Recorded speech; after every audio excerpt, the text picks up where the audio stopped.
A la luz de Krishnamurti, mi único interés es hacer que los hombres sean absoluta e incondicionalmente libres. Conducción, Horacio Bello. Con la colaboración de Gustavo Litterman, Juliana Flores y Pablo Cruz.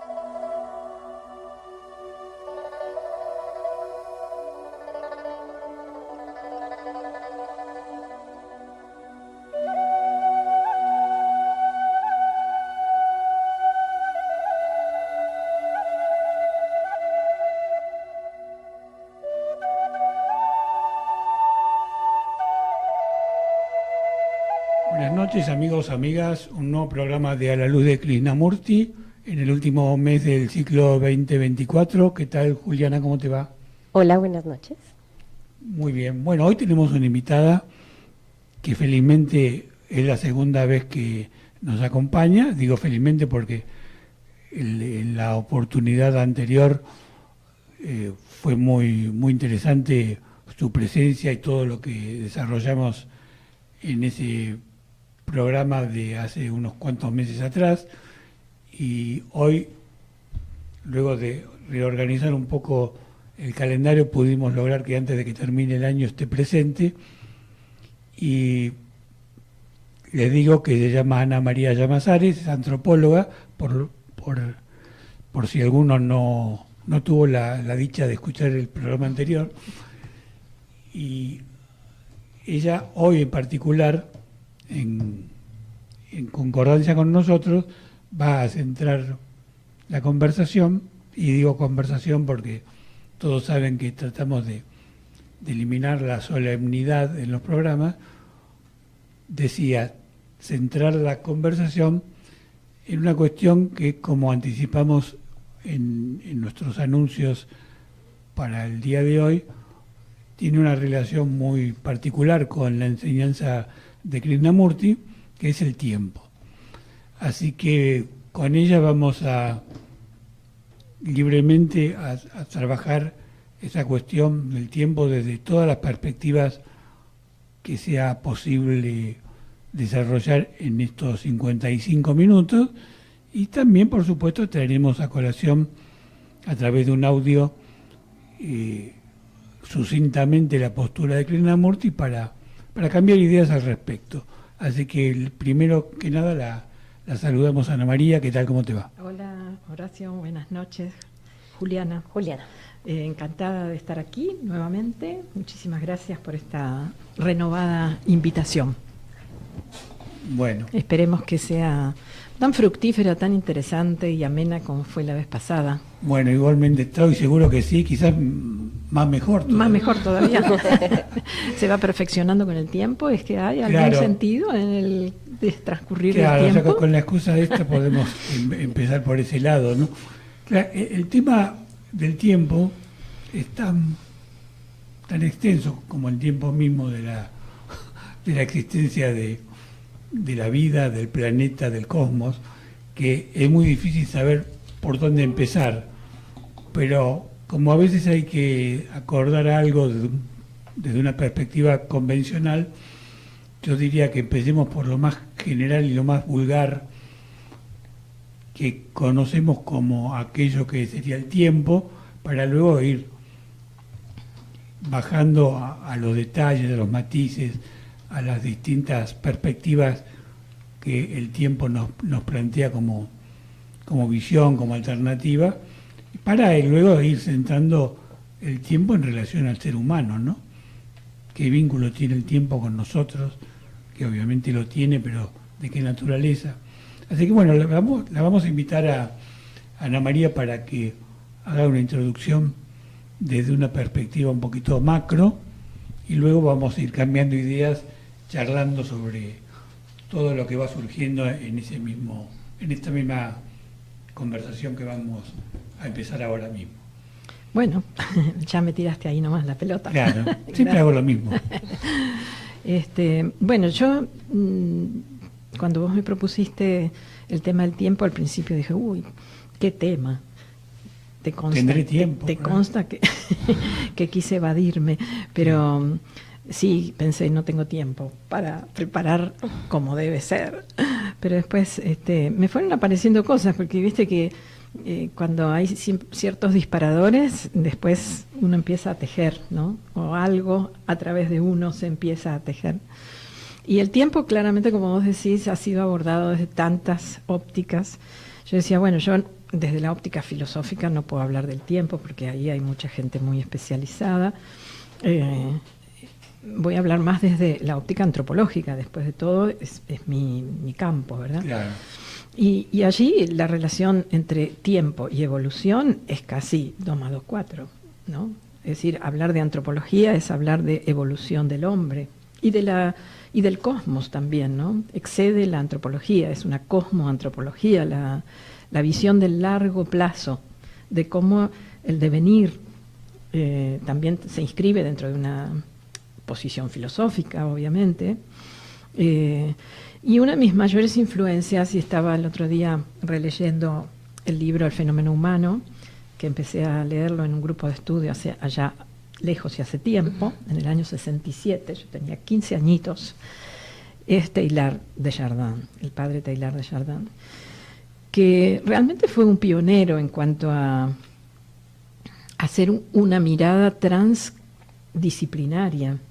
Él era sacerdote, para empezar, jesuita, dedicado a la paleontología. Él descubre uno de los restos humanos más antiguos, que por supuesto no recuerdo la edad, pero el Sinanthropus pekinensis lo descubre Teilhard en China. Él tiene una práctica, y es un personaje interesante su vida, porque tiene una práctica simultánea como científico y como sacerdote, como teólogo, casi más que además de su práctica, ¿no? Claro. Entonces, se produce en su obra, que fue prohibida, por empezar, hay que tener en cuenta, y publicada a veces póstuma. Como corresponde a alguien lúcido. Que transgrede tanto las fronteras académicas como las fronteras eclesiásticas. Pero bueno, su obra es sumamente fructífera, ahora está muy rescatada, su visión. Incluso hay como nuevos biólogos o cosmobiólogos que se basan mucho en la obra de Teilhard para hablar de todo este proceso de formación del cosmos y de la emergencia de la conciencia humana autorreflexiva como un fruto que estaba implícito e inmanente en la materia desde el origen del universo. Y el descubrimiento del famoso Big Bang ha dado también un gran paso dentro mismo de la ciencia para introducir la variable temporal. Porque la ciencia newtoniana es como que concebía así como un eterno, ¿no? El mundo físico como un eterno presente casi. Si bien se basa, y estábamos hablando recién, en una construcción que fue uno de los pilares de la ciencia moderna, que fue la construcción del tiempo como una variable independiente del sujeto, una variable abstracta y objetiva, medible, el tiempo métrico. Eso lo empieza Galileo cuando tiraba las bolas y tiraba la pluma y por la torre de Pisa, esa historia, ¿no? Que descubre la proporción o la relación entre tiempo, masa, velocidad, en fin, fue uno de los... Y con medios muy, muy básicos, como medía el goteo a través de un balde, es decir, no tenía instrumentos de precisión, y sin embargo pudo encontrar correlaciones entre la velocidad de la caída de los cuerpos y la masa, la distancia, etcétera, que fue todo un intento claramente de... como parte de la revolución científica, de desprenderse de la naturaleza para poder conocerla, pero también para poder dominarla. Claro. Y el concepto de tiempo como una variable que está allí, que discurre con independencia, ¿no? Que se puede medir, que se puede por lo tanto fraccionar, etcétera, es una construcción histórica. El tiempo, desde tu perspectiva, sin ahondar todavía en detalles, sería el tiempo que conocemos vulgarmente, ¿no?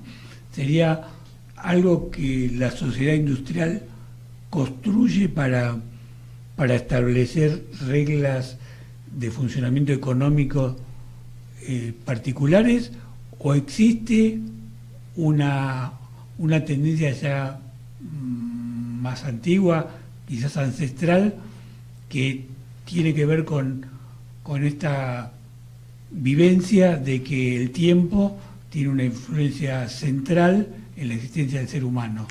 Y bueno, ahí tenemos que hablar del concepto de temporalidad más que de tiempo, porque tiempo es un concepto como más separado del sujeto. Como una cosa, ¿no? Como si fuera una cosa, exactamente. Ese es producto del paradigma de la modernidad, del paradigma cientificista, que nos convenció de que el tiempo es una cosa, de que es como un cable que discurre ahí, bueno, y que hay que medirlo, hay que agarrarse, en fin. Que nos incluso, nuestro propio idioma, cuando dice no tengo tiempo, está asociándose a una cosa, porque no tengo, como tengo, es decir, el tiempo está más allá de que tenga o no tenga. Lo interesante para ver este tema es cómo evoluciona, cómo se crean estos aparatitos. Ajá.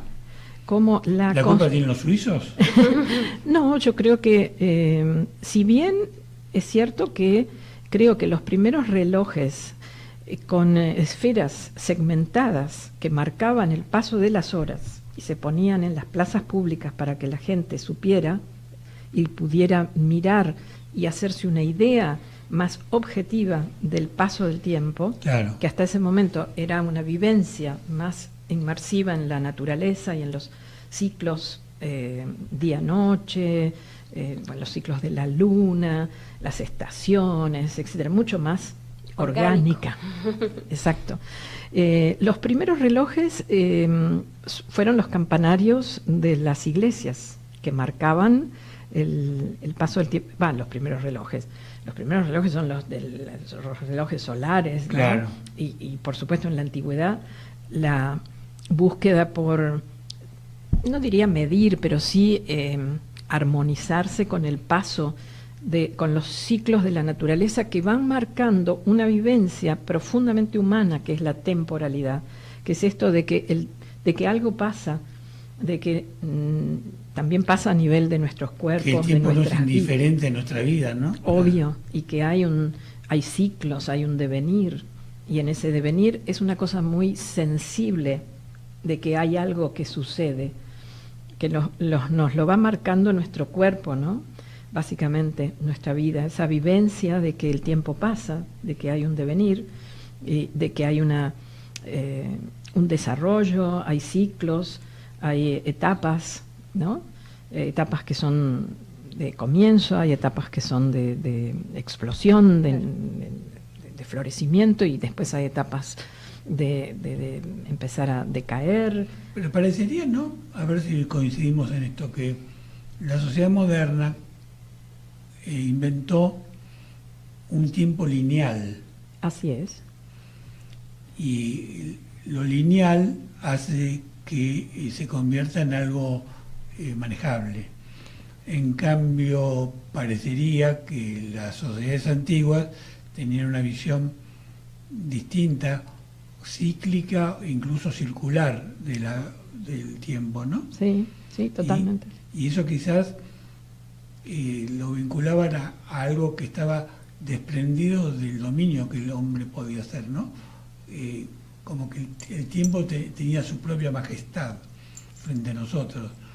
Y quizás eso, hice una pregunta, fue marcando la actitud psicológica de la sociedad moderna, de la relación con la naturaleza, porque en definitiva, en síntesis, el tiempo tiene que ver con la naturaleza en el sentido de aquello que está más allá de lo que nuestra mente puede dominar o establecer, ¿no? Bueno, vos estás poniendo el acento ahí en la relación con la naturaleza, ¿no? Y creo que ese es un quiebre importante que se produce con el advenimiento de la modernidad, y sobre todo la modernidad está construida, podríamos decir, sobre la base de la revolución científica, ¿no? Galileo, Descartes, claro, Newton y tantos otros, pero que finalmente terminan como digo, elaborando una idea de tiempo abstracto, que no es la del tiempo antiguo. El tiempo antiguo se medía por los ciclos naturales, era un tiempo orgánico, era un tiempo más subjetivo. Y esta idea de un tiempo abstracto y por lo tanto lineal, fíjate que nosotros cuando en el colegio nos dicen haga la línea del tiempo, digamos, cuando hay que representar hechos históricos, hacemos unas cosas, una línea y le vamos poniendo palitos. Claro. Eso es una abstracción realmente, ¿no? Pero es una abstracción que se internaliza en nuestra psiquis de Como tal si- manera que termina convirtiéndose en algo real desde nuestra psicología, ¿no? A tal punto, diría yo, que se ha internalizado, como se ha naturalizado el tiempo abstracto, métrico, que terminamos desconfiando, creyendo que es el verdadero tiempo, el que Claro. nos mide el reloj y las horas, que después de todo se termina constituyendo en un instrumento de control social, Claro. ¿no? Tengo esta visión de las máquinas en el trabajo que tenés que fichar cuando entras y cuando salís. Tiempos modernos. Tiempos modernos, exactamente, tiempos modernos. Como paradigmático, ¿no? De cómo el tiempo y el reloj se constituyeron. Por eso yo en mi libro lo llamé Del reloj a la flor de loto. Porque el paradigma de la modernidad tiene como... Justamente vos trajiste un libro que es de tu autoría, Sí, que tiene una relación directa con este tema, ¿no? así es. Hago esa introducción para que vos hagas el comentario. Bueno, sí, es un libro que ya tiene bastante tiempo, se publicó por primera vez en el 2011, ha sido una investigación de muchos años de mi vida, que mi tema favorito ha sido cómo fue cambiando los paradigmas, la concepción del mundo y cómo se construye esto que nosotros ahora damos por sentado, como el mundo moderno, la cosmovisión moderna o postmoderna, ahora estamos en pleno cambio, ¿no? Pero Sí. Esto nace más o menos históricamente en el siglo XV, con el Renacimiento, y la pintura es muy importante, porque anticipa casi 200 años, anticipa icónicamente la perspectiva lineal, una concepción del espacio como espacio vacío, como espacio métrico, como espacio que se puede llenar de objetos, como espacio separado del sujeto, que es el que mira, que está fuera del lienzo, porque hay un punto de mira, hay un punto de fuga. Un observador y lo observado. Sí, pero separados. Claro. Un mundo y un sujeto. Claro. Eso es el observador y lo observado, justamente, esa separación entre el sujeto y la cosa, ¿no? Eso es la base de la construcción de un espacio neutral, independiente del sujeto, y de una división entre sujeto y objeto.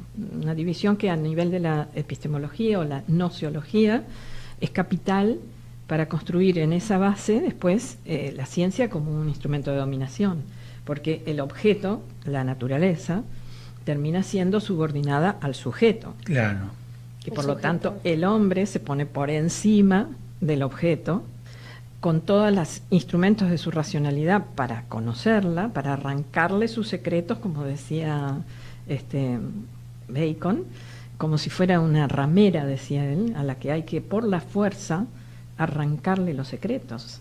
Fíjate qué simbólico. Y qué figura, ¿no? Qué figura. Por eso nos prostituimos.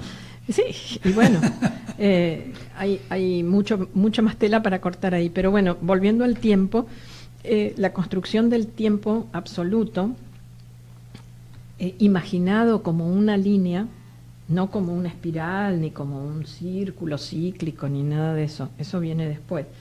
La construcción del tiempo como una línea nos ha condicionado mucho nuestra autopercepción del tiempo y de la temporalidad de nosotros mismos, que nos concebimos como un punto dentro de esa línea. Entonces, ese tiempo abstracto nos ha como excluido, nos ha sacado de la presencialidad, porque siempre estamos imaginariamente añorando el pasado y esperando un futuro. Claro. Nos hizo una narración de nuestra experiencia, de nuestra vida, nos la narra como que empezó en un punto y va a terminar en otro, y vamos de uno al otro sin otra expectativa y además como con una decadencia, Claro. donde Eso es lo peor. Y además como que llegar a ese punto es lo peor que te puede pasar, digamos, que es... también transitamos la experiencia queriéndolo evitar, queriendo negarlo, de hecho. Me parece a mí que la modernidad niega mucho ese... Y tiene otra, digamos, consecuencia para mí también bastante dramática, que es habernos excluido no solo de la vivencia de lo presente, del tiempo presente, al punto de que ahora hay técnicas para volver al presente, el mindfulness, la meditación, bla, bla, bla, etcétera, etcétera. En vez de volver al futuro, volver al presente. ¿Cómo volvemos a la vivencia del presente? ¿Cómo volvemos a lo que somos? Sí. Yo quiero aprovechar este momento que estás tocando esta cuestión para hacerte escuchar y compartir un texto que nos grabó una amiga nuestra española. Bien. Un extracto del libro de La libertad primera y última de Krishnamurti, donde justamente vincula el tiempo con esto que vos decías, esa pérdida de capacidad para vivir el presente, el estar atado o esclavizado al futuro o al pasado, y centra justamente el análisis crítico en ese aspecto de la vivencia de la temporalidad humana. Así que invitamos a nuestro operador a que nos ponga el audio y lo vamos a escuchar en un minutito más. Fátima Ramos, nuestra amiga que nos trajo este texto grabado, que lo mandó desde España. Así que cuando digas, lo escuchamos. Gracias. El tiempo y la transformación. Desearía hablar un poco acerca de lo que es el tiempo, porque creo que el enriquecimiento, la belleza y el significado de aquello que es temporal, de aquello que es verdadero, solo puede experimentarse cuando comprendemos todo el proceso del tiempo. Después de todo, cada uno, a nuestra manera, buscamos la sensación de felicidad, de enriquecimiento. Una vida que tenga significado, que es el tesoro de la verdadera felicidad, no pertenece al tiempo.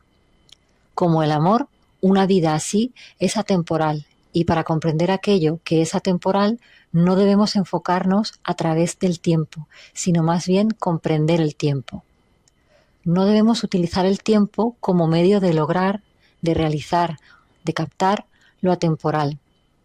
Pero eso es lo que hacemos la mayor parte de nuestra vida, pasar el tiempo tratando de captar aquello que es atemporal. De modo que es importante comprender qué entendemos por tiempo, porque yo creo que es posible no estar atados al tiempo. Es muy importante comprender el tiempo como un todo, no parcialmente. Es interesante darse cuenta de que nuestra vida transcurre principalmente en el tiempo, no en el sentido de la sucesión cronológica, de los minutos, las horas, los días y los años, sino en el sentido de la memoria psicológica. Vivimos en el tiempo, somos el resultado del tiempo. Nuestra mente es el producto de muchos ayeres y el presente es mero tránsito del pasado hacia el futuro. Nuestras actividades, nuestro ser, se basan en el tiempo.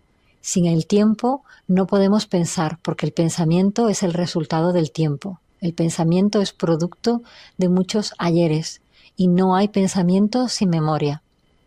La memoria es tiempo, aunque hay dos clases de tiempo, el cronológico y el psicológico. Existe el tiempo que es ayer por el reloj y existe el tiempo que es ayer por el recuerdo. No podéis desechar el tiempo cronológico, ya que sería absurdo, pues entonces perderíais el tren, por ejemplo. Pero, ¿existe realmente otro tiempo aparte del cronológico? Es evidente que hay un tiempo que es el ayer, pero ¿existe el tiempo tal como la mente lo piensa? Es decir, ¿existe el tiempo aparte de la mente? El tiempo, el psicológico, es sin duda producto de la mente. Sin la base del pensamiento no hay tiempo alguno. El tiempo es mero recuerdo, es ayer en conjunción con el presente y así da forma al mañana. Es decir, el recuerdo de la vivencia de ayer, respondiendo al presente, crea el futuro.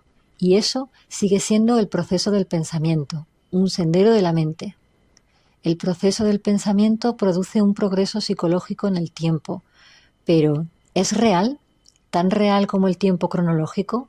¿Podemos emplear ese tiempo que es la mente como medio de comprender lo eterno, lo atemporal?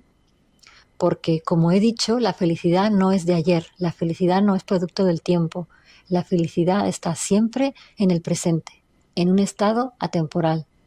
No sé si habéis notado que cuando hay en vosotros éxtasis, un júbilo creador, una serie de nubes brillantes rodeadas de nubes sombrías, en ese momento el tiempo no existe, solo existe el inmediato presente. Pero la mente, después de la vivencia, interviene en el presente, la recuerda y desea continuar acumulando cada vez más, con lo que crea el tiempo. El tiempo, pues, es creado por el más. El tiempo es adquisición y el tiempo es también desprendimiento, el cual sigue siendo una adquisición de la mente. Por lo tanto, el mero hecho de disciplinar la mente en el tiempo, condicionar el pensamiento dentro del marco del tiempo, lo cual es memoria, no revela, por cierto, aquello que es atemporal. Bueno, muchas gracias. Tratamos de acotarlo, es mucho más extenso el texto, obviamente, pero queríamos acotarlo a esta visión del tiempo psicológico para hablarlo, para charlarlo con nuestra invitada, y me tomé el atrevimiento de cortarte un poco cuando estabas hablando del aspecto psicológico, porque me parecía pertinente introducirlo, ¿no? No sé si te genera alguna reflexión en particular en lo que escuchamos. Bueno, esta diferencia entre, o por lo menos esta indagación cualitativa sobre la vivencia del tiempo y la búsqueda humana tan esencial a lo humano de salirse del tiempo, porque la temporalidad está muy ligada a la angustia como vivencia, como sentimiento, porque el pasado es irremediablemente lo que se va y el futuro es lo que imaginamos pero que no termina de llegar, siempre estamos proyectándonos. Y que en realidad nunca llega a ser, mejor dicho, el futuro que imaginamos nunca es como imaginamos, y el pasado es permanentemente reconstruido a partir de nuestros propios recuerdos, ¿no? Sí, hoy la ciencia contemporánea ha cambiado también bastante la concepción sobre el tiempo y sobre la capacidad de tocar esa dimensión atemporal, acausal, por ejemplo, cuando el principio de sincronicidad que elaboran en conjunto un físico cuántico como Pauli y un psicólogo profundo como Jung, es una elaboración muy, muy contemporánea, pero también antigua, digamos, de la posibilidad de acceder a ese plano acausal, atemporal, que es lo que se ha buscado a través de la vía de la mística, de la vía del éxtasis, en definitiva también a través de todos los senderos de espiritualidad, ¿no? Acceder a esa vivencia que es lo que describe allí Krishnamurti, donde se diluye la vivencia angustiosa del tiempo como algo que fluye y que se escapa. Y que se va escapando entre los dedos, claro, ¿no? porque es como acceder a un plano donde desaparece todo eso. Es decir, hoy en día además estamos asistiendo a una variedad tan grande de búsquedas espirituales y búsquedas de éxtasis, porque una de las cosas que ha perdido nuestra sociedad contemporánea es la capacidad de experimentar éxtasis gozosos. Una pequeña interrupción. Es bastante significativo que cuando estamos entregados a la mente, la angustia, producto de la sensación de que el tiempo transcurre, es el eje, y cuando estamos fuera de nuestra mente, en un estado de éxtasis, como decís vos, parecería que tocamos algo que es muy distinto, pero que por la propia vivencia comprobamos que existe. Ahí estaría un poco la paradoja, es decir, no es una conjetura, no es una fantasía de nuestra mente, sino que es algo real a partir de la propia vivencia, ¿no? Tal intensa. Cual. Sí, sí, esa es la experiencia que que te da, que se accede a través de los estados ampliados de conciencia, ¿no? Que te saca del registro estrictamente mental.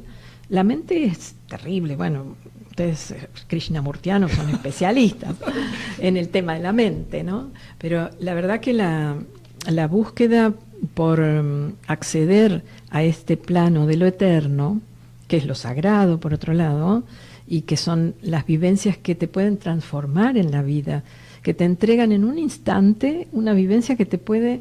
Exacto, es el famoso clic. Acompañar Claro. el resto de la vida y dar gozo, dar plenitud, sensación. Y la percepción de que no es algo acumulativo, sino que se da en un instante, y usamos la palabra instante porque no tenemos otra, porque instante también tiene que ver con lo temporal, pero que se da fuera del tiempo. No es podemos... que no es medible. Claro. Porque está un poco fuera del tiempo, Claro, porque claro. tenemos esa cualidad. El ser humano es un ser humano paradójico. Sí, Vuelvo a bueno. traer a Taylor que lo decía. Porque, Vamos a hacer una interrupción porque tenemos a Gustavo en la línea, bueno. así él puede participar y podemos continuar lo que estás exponiendo con la participación de él. Así que Gustavo, ¿cómo te va? ¿Qué tal, Horacio? ¿Cómo estás, Hola. Juli? Hola, Gus. ¿Todo bien? A ver, hola, ¿escuchás? ¿Me escuchan? Sí, hay mucho ruido en la línea, pero a ver, saluda, así vemos cómo avanza el sonido. ¿Me escuchan? Ahí Sí. está mejor. Está mejor así. Bueno. Bueno, vos sabés que nuestra invitada la semana pasada o el fin de semana pasado, como se dice en la cancha, la rompió toda en la biblioteca teosófica. ¿Ah, sí? No sé si ustedes estaban al tanto de eso, ¿Tienes ¿no? información Mirá, calificada? pero cómo me siguen los pasos. Sí. Una Sí. función policíaca tiene. Sí, estamos. Wow. Y hay que seguir los pasos de los invitados, ¿viste? A ver en qué andan. ¿En qué andan? ¿En qué andamos? Sí, fue una conferencia muy bonita, me gustó mucho. Y hablando de sincronicidades, le estaba comentando a Horacio, el tema de la conferencia era sobre 3 símbolos muy potentes, que si bien están como muy relacionados con el cristianismo, exceden las márgenes de esa religión, pero tienen un significado muy profundo, que son la rosa, la Virgen y el cáliz. Y mi planteo es que son 3 expresiones simbólicamente diferentes, pero emparentadas en una dimensión muy profunda, porque lo simbólico es multidimensional. Y una de las cualidades más interesantes de la investigación de los símbolos es cuando encontramos esos niveles en donde se produce una sinergia semántica. Distintos símbolos parece que nos están hablando de cosas diferentes o nos remiten a universos simbólicos diferentes, pero en verdad están convergiendo en un nivel muy profundo. Y entonces yo planteaba que estos 3 símbolos nos están hablando del amor como fuerza evolutiva, el amor como fuerza de cohesión, de atracción a nivel cosmológico, como decía el mismo Taylor, ¿no? Y la sincronicidad, por volver al tema que estábamos hablando, es que esta charla que se había programado hace bastantes meses atrás, sucede el 8 de diciembre, que este año cayó un domingo, el Día de la Virgen María, el día que se reabre la Catedral de Notre Dame en París, después de 5 años de restauración y de un incendio que casi la devasta y la destruye, con lo cual un símbolo muy potente, ¿no? De la presencia yo diría que es el amor de tanta gente puesta ahí en función de esa reconstrucción, tantos fieles que esperaban también. Yo he visto fotos de la gente afuera esperando esta apertura, esta reapertura con sus velitas, una cosa muy emocionante, y que suceda en un momento donde el mundo está amenazado por tantas guerras. No sé, me pareció tan especial, ¿no? Todas estas coincidencias Bueno, fue muy linda la charla, me encantó. A mí me encantó hacerla, pero gracias. Y Porque seguramente si te encantó, eso ayudó a que sea mejor seguramente, la charla, porque sí, cuando uno se siente cómodo es cuando más luce, ¿no? Sí.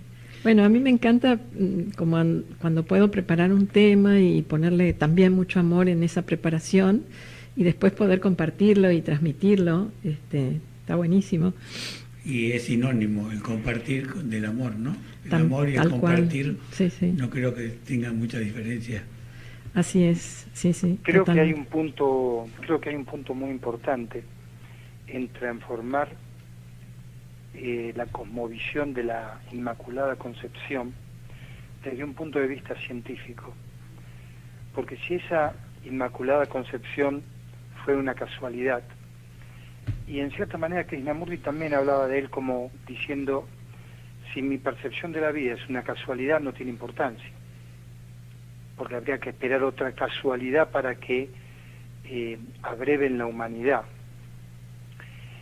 Entonces, ahondar en la profundidad de ya no lo simbólico de la Inmaculada Concepción, sino de la posibilidad que ante una determinada ampliación de conciencia de lo humano, esa concepción virginal pueda volver a darse, abre una perspectiva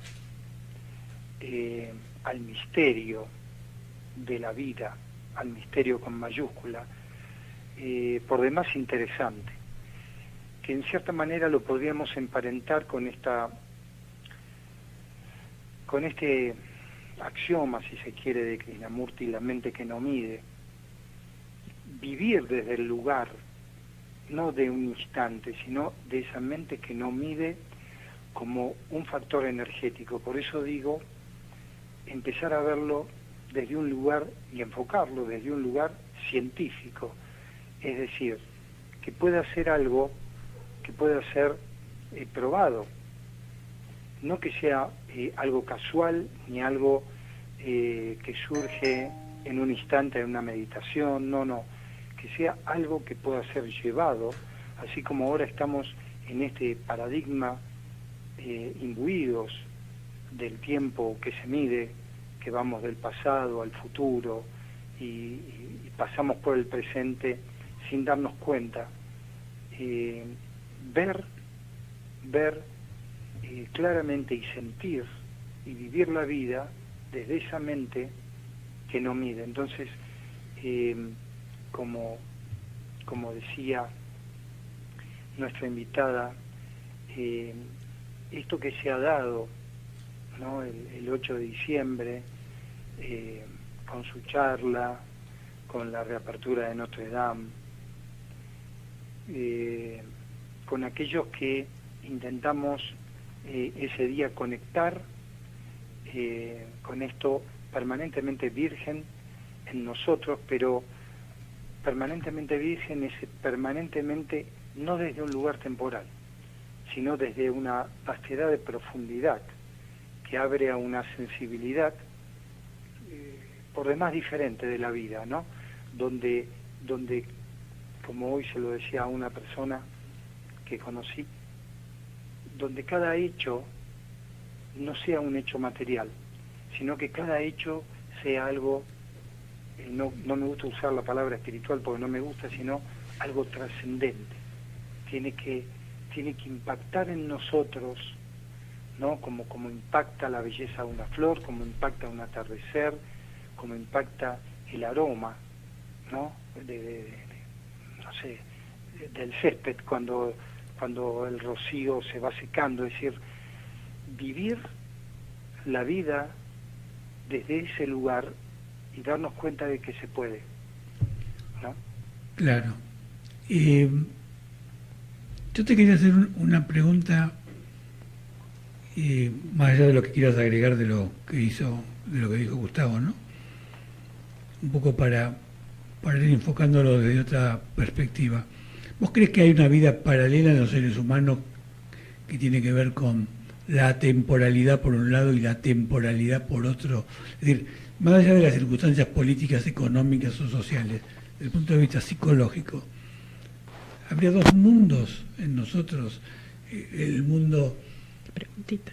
Sí, porque es una inquietud también. Es una inquietud personal tuya. Claro, por supuesto, por supuesto.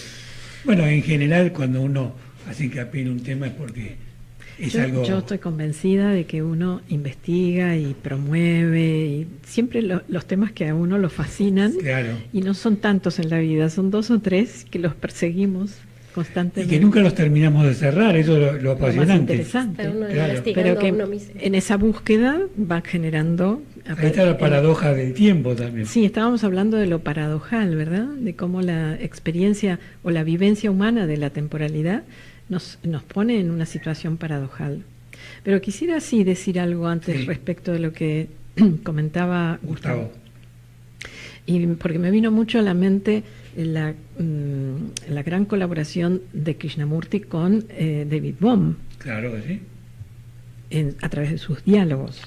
Esta elaboración conjunta a través de lo dialógico, la creación a partir de la palabra y del intercambio, y de un aspecto de la teoría de Bohm que me parece que hace al tema que estamos tratando, que es lo que él propone como de la existencia o el estatuto de existencia del significado como parte constitutiva de la realidad, además de materia, además de energía, porque, digamos, con Newton es como que queda establecido que el universo es materia. Y nada más. Y nada más, punto. Einstein viene y nos dice, el universo es energía, y la materia es energía en otro nivel de densidad, podríamos Claro. decir, o en otro nivel vibratorio. Y Bohm agrega algo más. El universo no solo es materia que es energía, sino que es significado, que es algo mucho más sutil y que depende de la presencia de la conciencia humana, el significado también, por lo menos de la conciencia autorreflexiva. Y le da un estatuto ontológico de existencia real, no es una cosa así nomás. El orden implicado y el súper implicado como dimensiones, como cajas chinas, ¿no? Claro. Que están unas insertas o inscriptas dentro de las otras.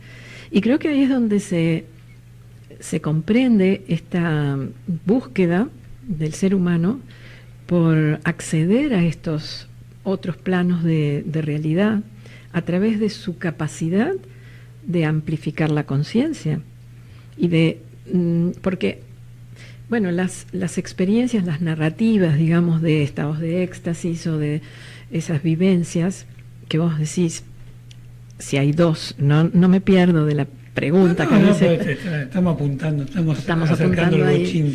bochín. Claro, es como si existieran 2 niveles de realidad, y bueno, eso se puede dar por aceptado ya. La ciencia, esta ciencia contemporánea lo va acercando, ¿no?, la mirada hacia eso. Las tradiciones antiguas de sabiduría, yo que me dedicaba al chamanismo, a ver, los chamanes lo que son expertos en viajar en distintos niveles de realidad, Claro. y en traer y llevar información entre esos niveles. Y al fin de cuentas, Pero es desconcertante también, ¿no? Es decir, a ver, para el hombre común genera un poco de miedito esto de... pero sin ninguna duda, Claro. si nos han convencido, así como nos han convencido de que el tiempo es una línea que pasa ahí como la Claro. línea del trole, y viste, Claro. mejor que te agarras porque si no te caes, nos han convencido de que la realidad es nada más que esto que vemos, tocamos Claro. y percibimos con nuestros 5 sentidos.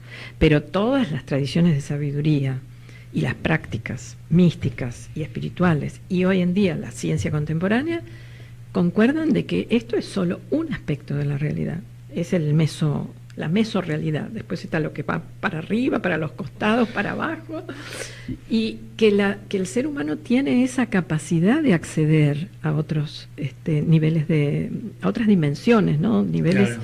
nos imaginamos como capas superpuestas, son dimensiones. que están inscriptas unas dentro de las otras, y lo más interesante es que nuestra conciencia tiene esa capacidad. Las habita todas. Sí, estamos empezando a descubrir que está bueno hacer eso, porque normalmente lo han convertido en una patología. Sí. Si vos te vas de la realidad ordinaria, estás un poquito loquito. Estás pirado. O estás en trance o estás algo. Fíjate que, por ejemplo, dentro de la antropología, hasta que mediados del siglo XX, 1950-60, Lévi-Bruhl, Lévi-Strauss, bueno, la antropología francesa dice que los chamanes en realidad no eran locos, no eran enfermos mentales, sino que habitaban otra lógica y que tenían otras cualidades. Hasta ese momento se los consideraba el chamanismo una patología. Claro. Y hoy por hoy, por ejemplo, todavía subsiste en el lenguaje esas rémoras cuando se habla de estados alterados de conciencia, claro, en vez de estados ampliados o estados alternativos. claro. Se habla de alucinaciones o alucinógenos para las plantas que se utilizaban en términos de como plantas sagradas, que eso es algo que ha hecho la humanidad desde siempre, desde el Paleolítico en adelante o antes todavía, para acceder a esta vivencia de lo sagrado y lo divino y de salirse del tiempo inmediato. Entonces, hay que como rendirse un poco a la evidencia. Claro.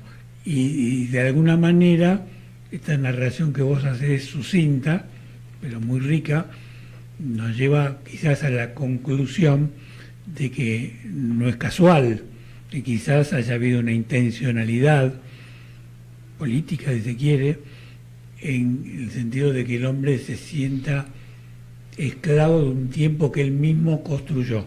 Obvio, ¿no? obvio. Esto es un instrumento de control social. Claro. Que ahora, como decíamos cuando entrábamos, le creemos más al tiempo métrico, que consideramos objetivo y por lo tanto real, que al tiempo natural, biológico, orgánico y subjetivo, que en definitiva tiene que ver con la vivencia personal, singular y significativa. Vos fíjate cuánto nos marca, ¿no? Alguna vez lo hemos hablado acá, esta idea de que lo único que existe es el tiempo lineal, que además está organizado de una manera estratificada y establecida casi inamovible, que nosotros muchas veces nos angustiamos o sufrimos a partir de creer que la vida se tiene que vivir dentro de la cronología que la sociedad impone. Es decir, si yo tengo una vivencia el lunes, no la puedo tener muy intensa porque recién empieza la semana de trabajo. Y si es domingo a la noche me puedo deprimir porque el lunes tengo que trabajar. Y esto que parece una tontería. No es ninguna tontería. No es ninguna tontería. Programación. Pero hay algo interesante. Ya en los Yoga Sutra de Patanjali se habla del poder lectivo de la mente, ¿no? Y vos fijate que cuando hablamos de poder electivo de la mente, estamos cerrando, si se quiere. Estamos cerrando las posibilidades. Así que esto viene de milenios. En vez de ampliar la percepción, ¿no? Se ha puesto énfasis en, justamente por esa profundidad, esa raíz profunda del ser humano de buscar su propia conveniencia, que está relacionado un poco con lo que el cuerpo pide, que es la supervivencia. Pero la realidad es que la sensibilidad nos llamaría a ampliar, no a cerrar. Y sin embargo, ciertas tradiciones nos han inculcado que en ese poder electivo el tema es: elijo lo mejor, pero me cierro a la inmensa posibilidad que la vida ofrece. Entonces, hay muchos paradigmas ahí que transformar, lo cual es bastante doloroso, porque no nos olvidemos que esta transformación esta mutación de la mente genera mucho desconcierto en la vida cotidiana, genera mucho dolor, genera mucho enfrentamiento contra lo dogmático, que es lo imperante. Porque tampoco podemos borrar nuestra historia y el desarrollo que fuimos teniendo psicológico a lo largo de este tiempo que hemos construido, ¿no? Pero tampoco podemos olvidarnos de esto porque Claro. es un instrumento de navegación fundamental. A ver, Claro. si se pararan todos los relojes sería un desastre universal. Imagínate lo que decía también en el párrafo que se leyó de Krishnamurti. A ver, tenemos una cita, tenés que terminar a las 9, no nos vas a pasar. Si te entregás por completo al tiempo subjetivo, bueno, sería un caos la sociedad, ¿no es Claro, cierto? por eso ahí está un poco la Esta es la paradoja nuevamente. la paradoja y la inteligencia de poder equilibrar ambas cosas, que es lo más difícil quizás, ¿no? Y sí, y porque además está el tema de los límites, en el tema, no por nada, Saturno, Cronos. Es el dios del tiempo, ¿eh? Ah, Es el que da estructura, es el que da orden, es el que pone límites, es el que permite, y hago una pequeña ventana astrológica, Vale. es el que permite acceder a la conciencia de lo transpersonal, que es lo que está más allá. El primero de los transpersonales que llega es Urano. Urano es la locura, es la revolución, el cambio drástico, lo inesperado, lo incierto, lo que rompe todas las estructuras. Si vos no partís de un Saturno bien estructurado, de un ego bien estructurado, todas estas energías que están adviniendo, que han empezado a advenir en la humanidad desde el siglo XVIII en adelante, nos trastornarían muchísimo. Y este es uno Dentro de este paradigma que estamos viviendo. Y estamos viviendo en este paradigma todavía, sin ninguna duda. Estamos formateados por ese paradigma, porque además el paradigma no es solo un conjunto de ideas, es una emocionalidad adherida al conjunto de ideas. claro. Es la construcción también. Ese conjunto de ideas te dice, ojo, no te vayas a apartar de la conciencia ordinaria porque sos un loquito, porque perdés los parámetros espaciotemporales y estás en el manicomio, o estás en la confusión, o estás perdido, ¿verdad? Y todo eso está adherido o connotado Está marcado emocionalmente Claro. como algo malo, como algo peligroso, como algo dañino. Vos fíjate que dice Krishnamurti que somos una acumulación de ayeres, y eso está marcado en nuestra psique de una manera muy profunda. Entonces sería una fantasía negar eso, porque la negación nos impediría evolucionar. Creo que lo primero que tenemos que aceptar es la limitación a partir de esa acumulación de ayeres que está presente y que le da característica a nuestra personalidad. Hay otra cosa interesante, que hoy hablábamos de las constelaciones. Sí. Lo que se toca en las constelaciones es algo atemporal. Ajá. La cualidad de las heridas transgeneracionales es atemporal. Hay ciertas cosas que trascienden las coordenadas tradicionales. Y eso agrega una dimensión muy interesante a la posibilidad de evolución, porque ya sabemos que las heridas que no se sanan te cristalizan, Claro. te impiden evolucionar como persona, como clan, como familia, como sistema. Entonces, esto es también un descubrimiento reciente, o una elaboración, digamos, de técnicas de trabajo relativamente recientes. El descubrir que además hay campos de memoria, que son campos inmateriales, en todo caso. Esta experiencia de entrar en un campo de una constelación y ser tomado por una emoción, por una energía, por algo que está sucediendo, verdaderamente es conmovedor. Convengamos que de hecho el paradigma en sí lo estamos recién, primero entender que estamos dentro de un paradigma y además terminando, ni siquiera sé si terminando, estamos en avance de comprenderlo, Sí. porque es mucho más allá de lo que nuestra mente ha alcanzado a ver, Mm. porque estábamos mirando con Ese otro anteojo, Claro. un poquito Entonces, más. al ampliarlo y entender que hay otras capacidades que tenemos de percepción y de relacionarnos con ese paradigma que nos van a llevar a descubrimientos más amplios, me parece a mí. Sí, incluso, ¿sabes qué, Juli? ¿Qué energía ¿Qué? está sosteniendo todos estos campos de memoria que se enunciaban hace unos minutos.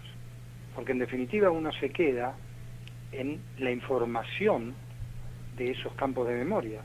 Pero ¿qué energía sustenta ese campo de memoria? ¿Qué energía trae ese campo de memoria al presente de una constelación? Entonces ya entramos en un lugar todavía aún más profundo.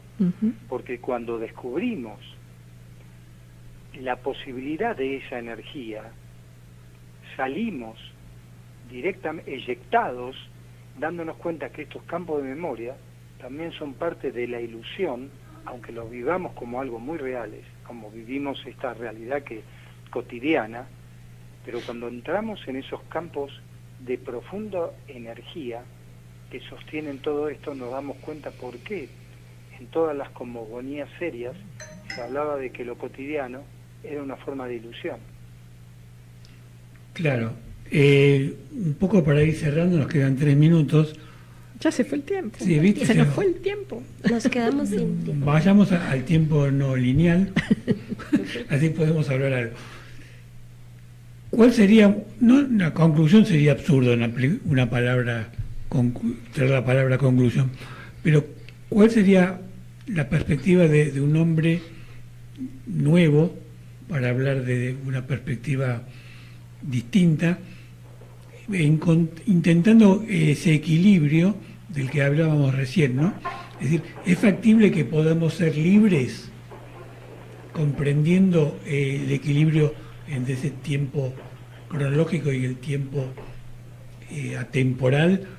Porque todos existen, porque parecería que todos existen.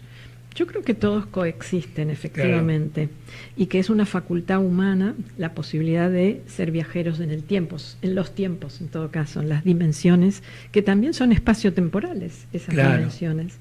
Y la libertad, que es otro tema muy krishnamurtiano, seguro, sin duda, está en poder asumir esa condición, esa capacidad que tenemos, no entregarla así como hablamos hoy, el poder a otros, ¿no? Claro.